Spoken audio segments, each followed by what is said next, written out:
جی ناظرین، بریک کے بعد خوش آمدید۔ بریک پر جانے سے پہلے انٹروڈکشن میں آپ کو یہ کہہ رہا تھا کہ آج کے پروگرام میں ہم یہ ڈسکشن کریں گے کہ کیا 2012 میں پاکستان پیپلز پارٹی کی حکومت قائم رہے گی، اور اگر قائم رہے گی تو کیا بحران میں سے باہر نکل سکے گی یا نہیں نکل سکے گی۔ اس نقطے پر بات کرنے کے لیے میں نے جن مہمانوں کو دعوت دی ہے اس پروگرام میں ان کا تعارف کراتا چلوں۔ میرے ساتھ اسلام آباد اسٹوڈیو میں موجود ہیں شعبہ صحافت کا ایک بہت معتبر نام ڈاکٹر مویت پیرزادہ۔ ڈاکٹر صاحب پروگرام میں خوش آمدید۔ لاہور سے ناظرین ہمیں جوائن کیا ہے شعبہ صحافت کا ایک بہت بڑا نام نذیر ناجی صاحب۔ ناجی صاحب آپ کو بھی پروگرام میں خوش آمدید۔ ڈاکٹر مویت پیرزادہ، گفتگو کا آغاز آپ سے کروں گا۔ اس وقت اگر ہم حکومت کی طرف دیکھیں تو ہمیں حکومت کم اور مسائل کی تصویر زیادہ نظر آتی ہے۔ بجلی کا بحران ہے، گیس کا بحران ہے، دیگر بحران ہے جس کا ذمہ جو ہے حکومت پر ڈالا جاتا ہے، پھر سیاسی طور پر یہ حکومت ایک بحران دیکھ رہی ہے میمو اسکینڈل کی شکل میں۔ تو آپ کو لگتا ہے کہ 2012 میں بحران میں سے باہر نکل سکتی ہے اگر قائم رہی تو؟ پہلا سوال قائم رہنے کا۔ اچھا دیکھیں، میں دو بنیادی سوال ہیں کہ کیا قائم رہے گی اور مسائل اس کے کس قسم کے۔ اس میں کوئی شک نہیں ہے کہ گیس کا بحران ہے، بجلی کا بحران ہے، ایک اوور آل انرجی کرائسس ہے۔ پھر مت بھولیے کہ اگلے چند مہینوں میں بہت سی امپورٹنٹ مالیاتی فائنینشیل پیمنٹس ایسی ہیں جو ڈیٹ پیمنٹس کرنی ہے حکومت نے، جبکہ حکومت کے خزانے میں کوئی خاص فلیکسیبلٹی ہمیں نظر نہیں آ رہی تھی۔ ٹیکسیشن کس حد تک حکومت نے 6 مہینے میں ابھی تک ریکور کی ہے، فیڈرل بورڈ آف ریونیو نے اپنے کیا اہداف اچیو کیے ہیں 6 مہینے ہونے کو ہیں جون سے دسمبر تک، اس کا ابھی ہمیں ٹھیک طرح سے نہیں پتہ۔ میمو گیٹ کا کرائسس آپ کے سامنے ہے۔ ہم نے دیکھا کہ سیاسی بساط سے پی ٹی آئی کے رائز کے بعد پی ایم ایل کیو جو ہے وہ میلٹ ڈاؤن ہو گئی ہے۔ جب P M L Q meltdown ہوئی ہے تو پی ٹی آئی نے وہ سپیس لے لی ہے۔ پی ٹی آئی کی سپیس لینے سے پی ایم ایل این پہ شدید اضطراب ہے۔ پی ایم ایل این چاہتی ہے کہ جلدی الیکشن ہو۔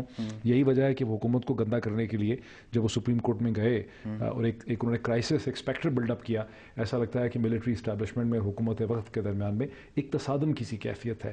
کچھ اپنے مخصوص سیاسی حکمت عملی میں شاید حکومت نے چاہا بھی کہ وہ ڈیموکریسی ورسز ملٹری کے ایک کانفلکٹ کا تاثر دیں۔ اے این پی کا فیوچر بھی ہمیں بڑا ڈاماڈول نظر آتا ہے۔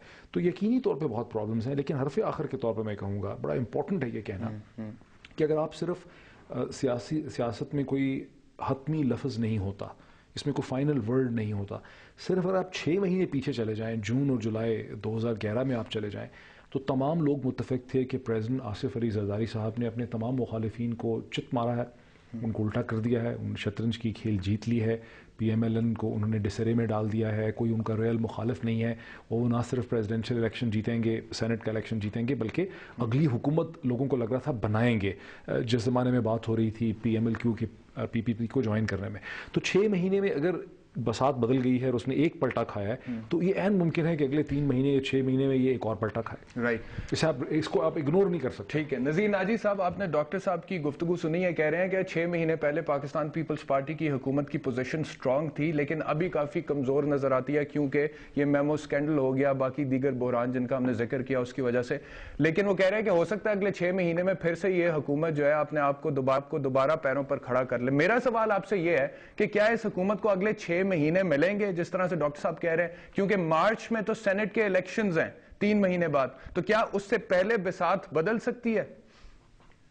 میرا خیال ہے جی کہ ہم حکومت کی بجائے جس بحران کی بات کر رہے ہیں پہلے اس کو آئیڈینٹیفائی کریں کہ کیا وہ حکومت کا بحران ہے یا ملک کا بحران ہے۔ میرے نزدیک یہ حکومت کا بحران نہیں ہے، یہ ملک کا بحران ہے، اور جو ہر حکومت کو درپیش ہوگا، اس کو بھی ہے، جو آئندہ آئے گی اس کو بھی ہے، جو ان سے پہلے رہی ہیں ان کو بھی ہے۔ پاکستان نے اپنا ایک تو یہ ہے کہ انحصار جو ہے وہ لوکل پروڈکشن پر یا اپنی پیداوار بڑھانے پر یا اپنے وسائل کو توسیع دینے پر صرف نہیں کیا، ہماری تمام تر صلاحیتیں لوگوں سے قرضے لینے اور مانگ طاق کر گزارا کرنے پر صرف ہوتی رہی ہیں، اور ہماری فارن پالیسی یہ ہے کہ ہم کسی نہ کسی کا کندھا ڈھونڈتے ہیں، امریکہ کا کندھا یا چین کا کندھا، اس کے سوا ہماری اپنی کوئی فارن پالیسی نہیں ہے۔ اور جب کندھا چھن جاتا ہے تو ہم بالکل ایسے زمین پہ آ کے گرتے ہیں کہ ہمیں اپنی ٹانگوں پر کھڑے ہونے کا طریقہ ہی بھول چکا ہوتا ہے۔ یہی حالت ہماری اب ہے کہ امریکہ کے کندھے سے ہم گر گئے ہیں، چین اب کندھا پیش کرنے کو تیار رہی ہے۔ چین کے ساتھ ہمیں وہ نارمل 2 قوموں کے جو تعلقات ہوتے ہیں اس طرح کے رکھنے پڑیں گے، لیکن ہم جو کندھا مانگتے ہیں وہ کندھا چین سے ہمیں نہیں ملے گا۔ اب یہ کندھے سے گری ہوئی جو فارن پالیسی ہے اس کو لے کر چلنا کسی بھی حکومت کے بس میں نہیں ہے، اور ہم اسی کرائسس میں رہیں گے جب تک ہم اپنے پیروں پہ کھڑے ہونے کا کوئی راستہ ڈھونڈ نہیں لیتے۔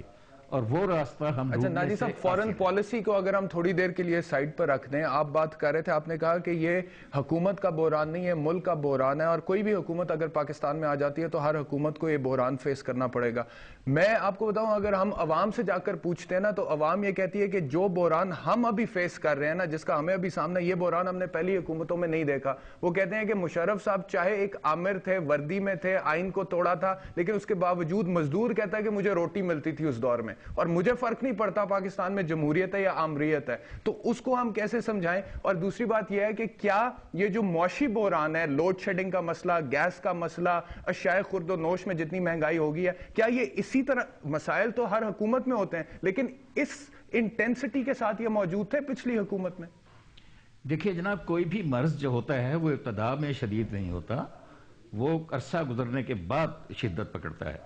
ہمارا جو بحران ہے، ہماری جو مصیبت ہے، یہ بہت عرصہ پہلے شروع ہو گئی تھی، جب یہاں جو پالیسی سازی کا عمل ہے پارلیمنٹ کے ہاتھ سے نکل کر افراد یا افراد کے گروہ کے ہاتھوں میں آ گیا تھا، اور وہی جو پالیسیاں ہیں بنتی وہ ان کی آپشن سمٹتی چلی جا رہی ہیں، اور ہم اب پوزیشن ہماری یہ ہو چکی ہے کہ ہمیں اپنی بجٹ ایلوکیشنز کا ہی پتہ نہیں ہے۔ ہمارے پاس ایک ہی ہیڈ پہ اتنا ایکسپینڈیچر ہے ہمارے سر پہ کہ ہم اپنا کوئی متوازن بجٹ بنا ہی نہیں سکتے۔ اچھا، لوگ جو مشکلات کو دیکھ رہے ہیں، یہ مشکلات وہی ہے جو موجود تھی، جو بڑھتی جا رہی تھی، جنہیں بڑھنا ہے، جنہیں مزید بڑھنا ہے۔ اس کے بعد آپ جو میں عرض کر رہا تھا کہ جب تک آپ قرضوں کو دیکھنا بند نہیں کرتے، جب تک آپ اپنا لائف سٹائل نہیں بدلتے، جب تک آپ اپنا طرز حکومت نہیں بدلتے، سوری جی، میں یہ شروع کر دیتا ہوں، جب تک ہم اپنا طرز ہم ایسا کرتے ہیں یہاں پہ ناجی صاحب، آپ ذرا سیٹل ڈاؤن ہو جائیں، کھانسی آ گئی ناجی صاحب کو، ہم ایک بریک لیں، بریک کے بعد واپس آئیں گے اور پروگرام کو آگے لے کے چلیں گے۔